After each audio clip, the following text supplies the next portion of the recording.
ഞാൻ ചോദിച്ചത്, തങ്ങളുടെ വണ്ടി വേറെ ആരെങ്കിലും കേട്ടിട്ടുണ്ടോ? തങ്ങളുണ്ടല്ലോ, അവരുടെ ആത്മീയ നേതാവ്. ആ ആത്മീയ നേതാവിൻ്റെ വണ്ടിയുടെ അകത്ത് ഒരു മുസ്ലിം അല്ലാത്ത എത്ര പേരെ കയറ്റിക്കൊണ്ട് പോയിട്ടുണ്ടെന്ന് നിങ്ങളാരും കണ്ടിട്ടുണ്ടോ? ഇതൊക്കെ ആരോപണത്തിന് വേണ്ടി ഇതുപോലെ തറ പറയരുത്. തറ പറയുമ്പോൾ അതിനേക്കാൾ വലിയ തറ പറയാൻ ഞങ്ങളുടെ ആളുകൾ നല്ലപോലെ അറിയാം. അതുപോലെ ഈ ചെറിയ കാര്യങ്ങളും അല്പകാര്യങ്ങളും ഇങ്ങനെ പറഞ്ഞ് മനുഷ്യരുടെ ഇടയിൽ ഈ മതവിദ്വേഷത്തിൻ്റെ വിത്തുകൾ കുത്തിയിറങ്ങരുത്. അത് ഏറ്റെടുത്ത് പറയാൻ കുറേ മാധ്യമങ്ങളുണ്ട്. നിങ്ങളെന്തൊരു കഷ്ടമാണ് പറയണത്. ഞാൻ മുഖ്യമന്ത്രിയുടെ വീട്ടിൽ കയറി നിങ്ങൾ കണ്ടിട്ടുണ്ടോ? ഞാൻ മുഖ്യമന്ത്രിയുടെ കാറിൽ കയറി കിടക്കുന്ന ആഫീസിൽ വരുന്നത് നിങ്ങൾ വല്ല നിങ്ങളൊക്കെ മീഡിയകളാണല്ലോ. മുഖ്യമന്ത്രി ഞാൻ അദ്ദേഹത്തിന് അവിടെ ചെന്നിട്ട് 10 കൊല്ലമായില്ല ക്ലിഫ് ഹൗസിൽ പോയിട്ടുണ്ട്. ആകെ 2 പ്രാവശ്യം. അദ്ദേഹത്തിൻ്റെ ആഫീസിൽ ഞാൻ ഇതുവരെ പോയിട്ടില്ല. എനിക്കൊരു കാര്യമില്ല മിസ്റ്ററെ, എനിക്കിപ്പോൾ എല്ലാവരുമായിട്ട് ഇഷ്ടമാണ്.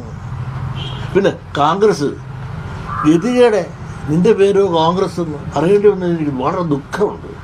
നടേശ, വെള്ളാപ്പള്ളി നടേശ, പാണക്കാട് തങ്ങളുടെ കാറില് ആരെയൊക്കെ കയറ്റിയാലും നടേശൻ എന്ന് പറയുന്ന നാറിയെ പാണക്കാട് തങ്ങളെ കാറിൽ കയറ്റൂല.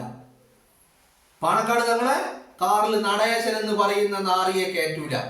അത് ആ തങ്ങള് ചിലപ്പോ വിചാരിക്കും, തങ്ങൾക്ക് ചിലപ്പോ ഇതൊന്നും ഒരു പ്രശ്നം ഉണ്ടാവില്ല, തങ്ങൾ ചിലപ്പോ കേറ്റാന്ന് കരുതിയാലും നടേശ ഞങ്ങൾ അതിന് സമ്മതിക്കൂല. നടേശൻ എന്ന് പറയുന്ന കേരളം കണ്ട ഈ വർഗീയവാദിയെ തങ്ങളുടെ കാറിൽ കയറ്റാൻ കേരളത്തിന്റെ പൊതുസമൂഹം അതിനോട് ഓക്കെ പറയൂല. നടേശ ഏതൊക്കെ കയറ്റിയാലും, കേരളത്തിലുള്ള ഏതൊക്കെ വ്യക്തിയെ കയറ്റിയാലും ഈ നാറിയെ തങ്ങളുടെ കാറിൽ കയറ്റരുത്. എനിക്ക് അത്രേ പറയാനുള്ളൂ. ഈ നാറിയെ കയറ്റരുത്. ഇവൻ വിഷജന്തുവാണ്, വിഷസർപ്പമാണ്. സാധാരണ സർപ്പങ്ങളെ നമ്മൾ റോട്ടിലൊക്കെ കണ്ടാല്, അല്ലെങ്കിൽ നമ്മളെ വീടിന്റെ പരിസരങ്ങളിൽ കണ്ടാൽ നമ്മൾ എന്താ ചെയ്യല്? വിഷസർപ്പങ്ങളെ നമ്മൾ അടിച്ചു കൊല്ലും, അല്ലേ? ഈ നാറിയെ തങ്ങളുടെ വണ്ടിയിൽ കയറ്റാൻ പാടില്ല. ഈ നാറി ഇപ്പൊ എന്തിനാന്ന് പറയുന്നത് അറിയോ? ഈ നാറിയോട് മുഖ്യമന്ത്രിയുടെ കാറില് യാത്ര ചെയ്തതിനെ കുറിച്ച് ചോദിക്കുമ്പോൾ നാറി പറയാണ്, തങ്ങളുടെ വണ്ടിയിൽ ഏതെങ്കിലുമോ ഹിന്ദുക്കളെ കയറ്റിയത് കണ്ടിട്ടുണ്ടോ എന്ന്. എടോ നാറി, പരനാറി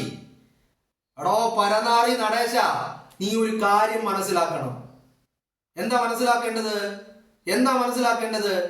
ഈ കേരളത്തിന്റെ മുഖ്യമന്ത്രിയുടെ കാറ്, പിണറായി വിജയന്റെ കാറ് എന്ന് പറയുന്നത് പിണറായി വിജയന്റെ തറവാട് വിറ്റിട്ട് വാങ്ങിയ കാറല്ല.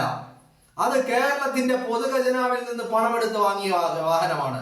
ആ വാഹനം എന്ന് പറയുന്നത് കേരളത്തിന്റെ മുഖ്യമന്ത്രിക്കുള്ളതാണ്, പിണറായി വിജയനുള്ളതല്ല. ആ മുഖ്യമന്ത്രി കസേരയിൽ ആരിയ്ക്കുന്നു അവർക്കുള്ളതാണ്.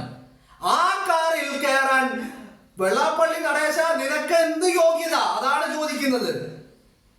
ആ കാറിൽ കയറാൻ വെള്ളാപ്പള്ളി നടേശ, വിഷസർപ്പമായ നിനക്ക് എന്താണ് യോഗ്യത? അത്രേ ചോദിച്ചുള്ളൂ.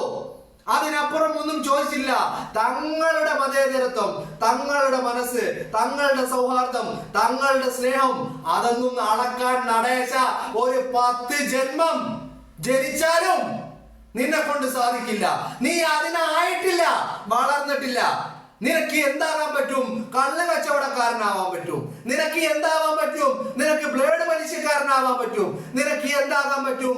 ഈഴവർക്ക് കൊടുക്കേണ്ട ഫണ്ട് അത് ഈഴവർക്ക് കൊടുക്കാതെ സ്വന്തം പോക്കറ്റിൽ തിരികിയ വെള്ളാപ്പള്ളി നടേശനാകാൻ പറ്റും. അതിനപ്പുറം പാണക്കാട് തങ്ങളുടെ ചെരുപ്പിന്റെ വാറാകാനുള്ള യോഗ്യത പോലും നടേശ തനിക്കില്ല. നടേശ കേരളത്തിന്റെ മണ്ണില് ആരൊക്കെ തങ്ങളെ വണ്ടിയിൽ കയറ്റിയാലും, തങ്ങളുടെ കാറിൽ തങ്ങളോടൊപ്പം ആരൊക്കെ സഞ്ചരിച്ചാലും നടേശ നീ എഴുതി വെച്ചോ, നടേശ നിന്നെ കയറ്റൂല. നടേശൻ എന്ന് പറയുന്ന വിഷസർപ്പത്തിന് തങ്ങളുടെ അടുത്ത് സ്ഥാനമില്ലടോ നടേശ. വർഗീയത മാത്രം കൈമുതലായിട്ടുള്ള ചീഞ്ഞളിഞ്ഞ നാവിനുടമയാണ് വെള്ളാപ്പള്ളി നടേശൻ എന്ന് പറയുന്ന ഈ ക്രിമിനൽ. നിങ്ങളൊന്ന് ആലോചിച്ച് നോക്ക്. വെള്ളാപ്പള്ളി നടേശന്റെ തലക്ക് മീതെ വന്നു നിൽക്കുന്ന മൈക്രോ ഫിനാൻസിങ് തട്ടിപ്പ് കേസുണ്ട്. ക്രിമിനലാ. ഈഴവർക്ക് വേണ്ടി എന്റെ സമുദായം എന്നൊക്കെ മാധ്യമങ്ങളിൽ വന്നിരുന്ന് വീമ്പ് പറയുന്ന വെള്ളാപ്പള്ളി നടേശൻ ആ ഈഴവർക്ക് അവകാശപ്പെട്ട അവരുടെ ഫണ്ട് അത് കൊള്ളയടിച്ചവനാ. നിങ്ങളൊന്ന് ആലോചിച്ച് നോക്ക്. ആ കൊള്ളക്കാരൻ ശബരിമലയിലെ കൊള്ളക്കാരൻ ന്യായീകരിക്കുന്നു. ആ കൊള്ളക്കാരൻ ശബരിമലയിലെ കള്ളന്മാർക്ക് കഞ്ഞി വെച്ചു കൊടുക്കുന്നു. എന്നിട്ട് നടേശൻ പറയാ മൂന്നാമതും പിണറായി തന്നെ വരുമെന്ന്. എന്റെ നടേശ, വയസ്സായി എന്നറിയാം, ബുദ്ധിക്ക് സ്ഥിരതയുണ്ടല്ലോ ഉണ്ടല്ലോ. നടേശന്റെ വാർഡില് UDFന്റെ സ്ഥാനാർത്ഥിയല്ലേ വിജയിച്ചത്. ഞാനത് വലിയ കാര്യമായിട്ടല്ല പറയുന്നത്. കേരളത്തിൽ അങ്ങോളം ഇങ്ങോളം UDFന്റെ വലിയ തരംഗം മാഞ്ഞടിച്ചില്ലേ. വെള്ളാപ്പള്ളി നടേശനോട് എനിക്ക് പറയാനുള്ളത്, നടേശ തങ്ങളുടെ ഒപ്പം പോവാന്ന് നടേശൻ കരുതണ്ട. പിന്നെ നടേശന് ഈ പരിപാടി ഉണ്ടല്ല, ഇപ്പൊ തെരഞ്ഞെടുപ്പിന് മുമ്പുണ്ടായ അതേ പരിപാടി ഇപ്പൊ തുടർന്നുകൊണ്ടിരിക്കുന്നുണ്ട്. അത് തുടരണം എന്ന് മാത്രമേ ഞാൻ കഴിഞ്ഞ ദിവസം നടേശനോട് ഒരു അഭ്യർത്ഥന മുമ്പോട്ട് വെച്ചിട്ടുണ്ടായിരുന്നു. നടേശ, ഇത് തുടരണമെന്ന് ഞാൻ പറഞ്ഞിട്ടുണ്ടായിരുന്നു. എന്റെ അഭ്യർത്ഥന മാനിച്ച് നടേശൻ അത് തുടരാനുള്ള എല്ലാ പരിശ്രമങ്ങളും ഇത് തന്നെ തുടരണമെന്നാണ് നടേശനോടുള്ള ആകെയുള്ള ഒരു അഭ്യർത്ഥന. കേരളം കണ്ട ഏറ്റവും വലിയ വർഗീയവാദിയല്ല ഇവന്റെ നാവ് ചീഞ്ഞളിഞ്ഞ നാവല്ലേ. സർപ്പത്തെ പോലും തോൽപ്പിക്കുന്ന രീതിയിലുള്ള വിഷമല്ലേ ഇവന്റെ നാവിൽ നിന്ന് പുറത്തേക്ക് വരുന്നത് അല്ലേ. നിങ്ങളൊന്ന് ആലോചിച്ച് നോക്ക്. വർഷങ്ങൾക്ക് മുമ്പ് ഉമ്മൻചാണ്ടി ഭരിക്കുന്ന സമയത്ത് അന്ന് കോഴിക്കോട് ഒരു ഇതര സംസ്ഥാന തൊഴിലാളി ഈ നമ്മുടെ ഓവുചാലിൽ വീണപ്പോ ആ ഓവുചാലിൽ ഇതര സംസ്ഥാന തൊഴിലാളിയെ രക്ഷപ്പെടുത്താൻ വേണ്ടി കോഴിക്കോട്ടെ നൗഷാദ് എന്ന് പറയുന്ന ഒരു ഓട്ടോ ഡ്രൈവർ അതിലേക്ക് എടുത്തു ചാടിയിട്ട് ആ നൗഷാദിന്റെ ജീവൻ കൂടി നഷ്ടപ്പെട്ടു. ആ നഷ്ടപ്പെട്ടപ്പോ ആ നൗഷാദ് മാത്രം അത്താണിയായിട്ടുള്ള ആ കുടുംബത്തിന് കേരളത്തിന്റെ സർക്കാർ ഒരു ഫണ്ട്, ഒരു സഹായം പ്രഖ്യാപിച്ചപ്പോ ഈ നടേശൻ അതിനെ വർഗീയവൽക്കരിക്കാൻ, അതിനെ വിഷത്തിന്റെ വിത്ത് അതിൽ ഇടാൻ വേണ്ടിയിട്ട് മുളപ്പിക്കാൻ വേണ്ടി ശ്രമിച്ചവരാ ഈ വെള്ളാപ്പള്ളി നടേശൻ എന്ന് പറയുന്ന പരനാറി. ആ നാറി എന്ന് പറയാ, ഞാൻ പറയുന്നതിനൊക്കെ വളച്ചൊടിക്കാന്ന്. എടോ നാറി ചെറ്റേ, വെള്ളാപ്പള്ളി നടേശ, നീ ഒരു വിഷജന്തുവാണെന്നുള്ള കാര്യത്തില് കേരളത്തിന്റെ പൊതുസമൂഹത്തിന് ഒരു തർക്കവുമില്ല. മനസ്സിലായില്ലേ? അതുകൊണ്ട് നീ ഇത് തുടർന്നുകൊണ്ടേയിരിക്കുക. നിന്റെ വിഷം നീ തുപ്പിക്കൊണ്ടേയിരിക്കുക. നിനക്ക് ഈ പൊതുസമൂഹത്തില് ഒരു വിലയുമില്ലെന്ന് ജനം ഇങ്ങനെ തെളിയിച്ചു തരുമ്പോഴും നീ അത് പറഞ്ഞുകൊണ്ടേയിരിക്കണം. കാരണം നീ ഈ പൊതുസമൂഹത്തിൽ ഇങ്ങനെ അപഹാസ്യനാകുന്നതാണ് ഞങ്ങൾക്ക് കാണേണ്ടത്. അതാണ് നിനക്കുള്ള ഏറ്റവും വലിയ ശിക്ഷ. നിന്നെ ഈ കേരളത്തിന്റെ പൊതുസമൂഹം പുറംകാല് കൊണ്ട് തട്ടിത്തെറിപ്പിക്കുന്നത്, കേരളത്തിന്റെ പൊതുസമൂഹം ആ ചെയ്യുന്നത്, ചവിട്ടി മെതിക്കുന്നത്, അത് ഞങ്ങൾക്ക് കണ്ടുകൊണ്ടിരിക്കണം. നീ ഇത് തുടർന്നുകൊണ്ടേയിരിക്കണം. കേരളത്തിന്റെ ഒരു സാമൂഹിക അന്തരീക്ഷമുണ്ട്. ആ അന്തരീക്ഷം തകർക്കാൻ ഇറങ്ങി പുറപ്പെട്ട വിഷജന്തുവാണ് ഈ വെള്ളാപ്പള്ളി നടേശൻ. ആ വെള്ളാപ്പള്ളി നടേശനെ കൈവെള്ളയിൽ കൊണ്ടു നടന്ന പിണറായിക്കും കിട്ടി ഈ തെരഞ്ഞെടുപ്പിൽ കരണത്തടി. ആ വിജയനോട് ജനം പറഞ്ഞു, കടക്ക് പുറത്ത്, വിജയ കടക്ക് പുറത്ത് എന്ന് കേരളത്തിന്റെ ജനം പറഞ്ഞു. അതുകൊണ്ട് വെള്ളാപ്പള്ളി നടേശ ഒരു കാര്യം മനസ്സിലാക്കിക്കോ. പാണക്കാട് തങ്ങള്, ബഹുമാനപ്പെട്ട പാണക്കാട് സയ്യിദ് സാദിഖ് അലി തങ്ങള്, ആ തങ്ങളുടെ കാറില് ആരെയൊക്കെ കയറ്റിയാലും വെള്ളാപ്പള്ളി നടേശ നിന്നെ കയറ്റൂല. വെള്ളാപ്പള്ളി നടേശ ആ തങ്ങളുടെ കൂടെ ആരൊക്കെ സഞ്ചരിച്ചാലും വെള്ളാപ്പള്ളി നടേശ നീ അതിന് തങ്ങളുടെ കൂടെ സഞ്ചരിക്കില്ല. ഈ നാറിയെ തങ്ങളുടെ കാറിൽ കയറ്റാൻ കേരളത്തിന്റെ പൊതുസമൂഹം സമ്മതിക്കില്ല.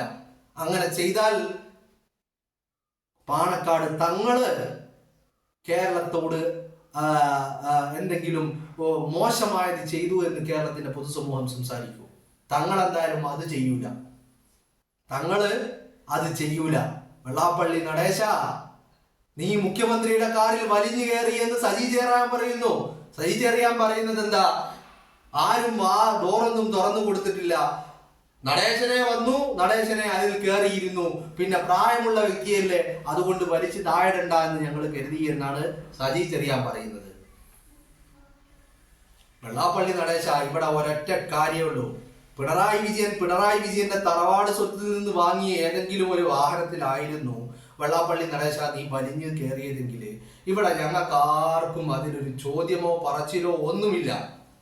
പക്ഷേ ആ ചോദ്യം തുടങ്ങുന്നത് തന്നെ എവിടെ നിന്നാ?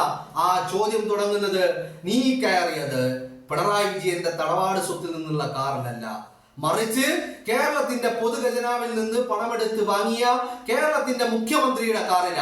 ആ മുഖ്യമന്ത്രിയുടെ കാറിൽ സഞ്ചരിക്കുവാനുള്ള എന്തർഹതയാണ് ക്രിമിനലായിട്ടുള്ള വെള്ളാപ്പള്ളി നടേശന്, കള്ള് കച്ചവടക്കാരനായിട്ടുള്ള വെള്ളാപ്പള്ളി നടേശന്, ബ്ലേഡ് മാഫിയ പലിശക്കാരനായിട്ടുള്ള വെള്ളാപ്പള്ളി നടേശനുള്ളത്? അതിലൂടെ ഈ വർഗീയ വിഷജന്തുവിനെ കൊണ്ടു നടന്നതിലൂടെ മുഖ്യമന്ത്രി പിണറായി വിജയൻ കേരളത്തിന്റെ പൊതുസമൂഹത്തിന് എന്ത് സന്ദേശമാണ് നൽകുന്നത് എന്നുള്ളതാണ് ഞങ്ങൾ ചോദിക്കുന്നത്. മനസ്സിലായില്ലേ വെള്ളാപ്പള്ളി നടേശ? അതിനപ്പുറം എൻ്റെ അടുത്ത് അതിനേക്കാളും വലിയ കാറുണ്ടോ, അല്ലെങ്കിൽ ക്ലിഫേഴ്സിനേക്കാളും വലിയ ആഡംബരമുള്ള വീട് എനിക്കുണ്ട് എന്നുള്ളതൊന്നല്ല മറുപടി. അർഹതയില്ലാത്ത വലിഞ്ഞു കയറി കേരളത്തിന്റെ മുഖ്യമന്ത്രിയുടെ കാറിൽ യാത്ര ചെയ്യാൻ വെള്ളാപ്പള്ളി നടേശന് എന്താണ് അർഹത? ആ വർഗീയ വിഷത്തെ എന്തിന് കേരളത്തിന്റെ മുഖ്യമന്ത്രി പാലൂട്ടി വളർത്തി? എന്തിന് പിണറായി വിജയൻ ഈ വർഗീയ വിഷത്തെ, ഈ വിഷസർപ്പത്തെ പാലൂട്ടി വളർത്തുന്നു എന്നുള്ളതാണ് രണ്ടാമത്തെ ചോദ്യം. അതുകൊണ്ട് വെള്ളാപ്പള്ളി നടേശ, ഈ വിദ്വേഷം, ഈ വിഷം തുപ്പല്, ഈ നാവ്, ചീഞ്ഞളിഞ്ഞ നാവ് കൊണ്ട് ഈ തീട്ടം തുപ്പുന്ന പരിപാടി അത് തുടർന്നു കൊണ്ടേയിരിക്കുക നടേശനെ കൊണ്ട് അത് മാത്രമേ പറ്റുകയുള്ളൂ. കാരണം എന്താ? ചന്ദനം ചാരിയാൽ ചന്ദനം മണക്കും, ചാണകം ചാരിയാൽ ചാണകം മണക്കും. അല്ലേ? വെള്ളാപ്പള്ളി നടേശൻ പകൽ സമയങ്ങളിൽ ഇറങ്ങി നടക്കുന്നത് ആരുടെ കൂടെയാ? പിണറായി വിജയന്റെ കൂടെ. രാത്രി ആയാലോ ആ സഞ്ചാരം സംഘ് പരിവാറിന്റെ കൂടെയാണ്. രണ്ടും സംഘിയാണോ സഖാവാണോ എന്ന് ചോദിച്ചാൽ അല്ല. അത് രണ്ടും ലോപിച്ച് ഇപ്പൊ സംഘാവായി മാറിയിട്ടുണ്ട്. ആ വെള്ളാപ്പള്ളി നടേശന്റെ നാവിൽ നിന്ന് ഇത്തരത്തിലുള്ള വിഷമല്ലാതെ, ചീഞ്ഞളിഞ്ഞ തീട്ടമല്ലാതെ, ചലമല്ലാതെ, മാലിന്യമല്ലാതെ മറ്റൊന്നും ഞങ്ങൾ പ്രതീക്ഷിക്കുന്നില്ല. അതുകൊണ്ട് വെള്ളാപ്പള്ളി നടേശ ഇത് തന്നെ തുടരുക. പിന്നെ വെള്ളാപ്പള്ളി നടേശൻ അവസാനമായിട്ടൊരു കാര്യം പറയാം. ഒരു കാര്യം മനസ്സിലാക്കിക്കോ. പാണക്കാട് തങ്ങളുടെ വാഹനത്തില്, പാണക്കാട് തങ്ങളുടെ കാറില്, ആ കാറില് കേരളത്തിലുള്ള ഏതൊക്കെ മനുഷ്യനെ കയറ്റിയാലും വെള്ളാപ്പള്ളി നടേശ നിന്നെ പോലെയുള്ള വിഷസർപ്പത്തെ ആ വാഹനത്തിൽ കയറ്റില്ല എന്നുള്ളത് ഇനിയെങ്കിലും വെള്ളാപ്പള്ളി നടേശൻ മനസ്സിലാക്കുന്നത് നല്ലതാണ്.